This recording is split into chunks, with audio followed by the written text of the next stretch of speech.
Барлықтарыңызға қайырлы күн, қайырлы полдник, қайырлы обед, қайырлы кеш. Бүгін біз сіздермен Шерика Пито дейтін әнді үйренетін боламыз. Ол үшін бізге гитара қажет, әрине. Соны білмейсіңдер ме?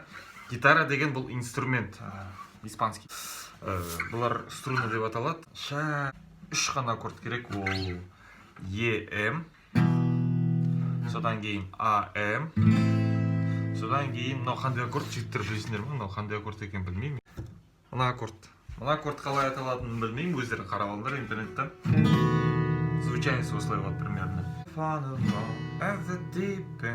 Деген текстерден кейін мына бірінші Ем, тара-тара-тара, содан кейін Ам, тара-тан-тан, қайтадан Ам, тара-тара-тата, содан кейін непонятный аккорд, тара-тан-тан, Е7 деп аталатын сияқты, или Б7, примерно сондай бірдеңе.